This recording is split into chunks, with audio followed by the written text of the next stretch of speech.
Hi, I hope you're enjoying the fall season. This is one of my favorite times of year, really for two reasons. One, the kids are back in school and we start to get some normalcy and patterns in our house, which I think help things just move better. Second of all, I love the coziness of fall and getting back to sweaters and just this idea that we're going to be slowing down and hunkering down for a little while. I think that's delightful. So, with that said, I am more of a fall organizing than a spring cleaning person. And you may be also, might be something that's never occurred to you, and that's okay. With that said, with fall here, I have two main tips of things that you may want to focus on over the next couple of months. The first isn't necessarily fun, but I think it's very valuable, and that is tax planning. So, if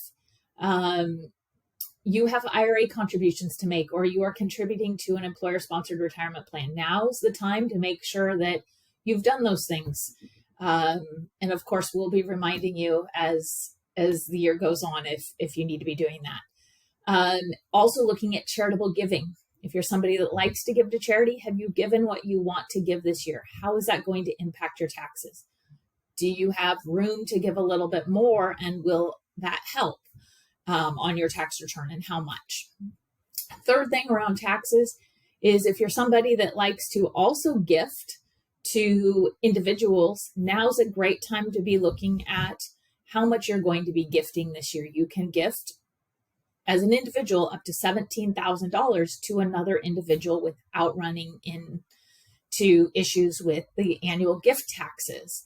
So all of these things are things that you may want to run by us. You may also, and I do suggest this, talk to your CPA about this, as they will have ideas and be able to better direct how these things could impact your 2023 tax return.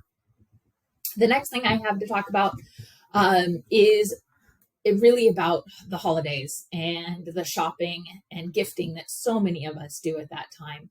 I know in our family, we're often waiting till the last minute because we get busy. Now is a great time to be looking ahead at how much do you anticipate spending on gifts for others.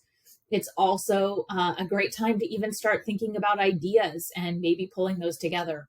Just last week, my daughter wrapped the presents for grandmas. And I'm so excited that we have those ready to be sent off at a reasonable time this year instead of overnighting them at the last minute. So with that, I hope these tips are helpful, and I hope you enjoy the season. Thank you.